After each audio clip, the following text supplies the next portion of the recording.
suspense, des buts, de l'enjeu et à la clé une victoire. Le PSG s'est imposé 2-1 sur la pelouse de Valence hier en 8e de finale aller de la Ligue des Champions.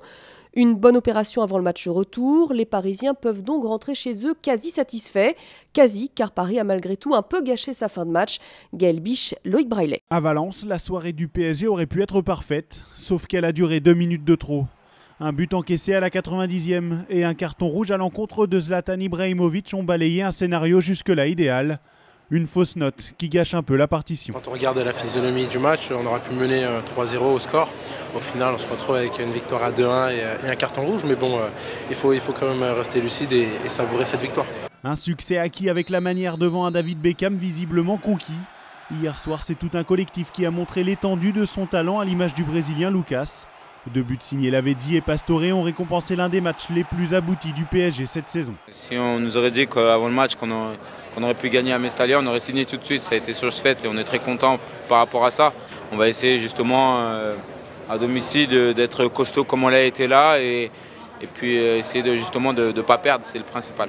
Si les Parisiens ont pris une option pour la qualification, au match retour ils devront composer sans Ibrahimovic ni Verratti suspendus. Valence n'en demandait certainement pas tant. Les Parisiens qui sont donc rentrés cette nuit. David Beckham, l'autre attraction de la soirée, est arrivé à son hôtel vers 3h30. Le Spice Boy qui va participer à son premier entraînement au camp des loges aujourd'hui vers 15h. 200 journalistes de 10 pays ont demandé à être accrédités. Le joueur en tout cas déjà adopté par ses nouveaux coéquipiers. Ça fait toujours quelque chose d'avoir Beckham dans son vestiaire, mais maintenant, pour moi, c'est comme un coéquipier et il est le bienvenu à Paris. Dans l'autre match de la soirée, la Juventus Turin s'est littéralement baladée. Large victoire 3-0 sur le terrain du Celtic Glasgow et ballottage très favorable donc pour la vieille dame avant le match retour.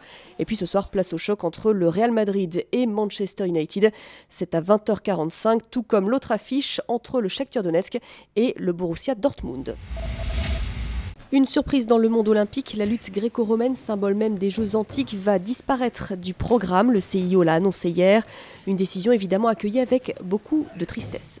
C'est un choc. On n'en avait pas entendu parler, rien. Et donc comme ça, on voit ça dans les médias, tout le monde m'appelle. Donc je comprends pas trop ce qui arrive, ce qui se passe là. Je crois que j'ai pas encore pris conscience du truc. On a 80 millions de pratiquants dans le monde. C'est un sport universel, tous les pays pratiquent la lutte. C'est un sport qui est antique, qui a une histoire, etc. Ça a toujours été au programme des Jeux. Et là, du jour au lendemain, ça fait drôle quoi. Les lutteurs n'ont plus qu'une toute petite chance d'être repêchés.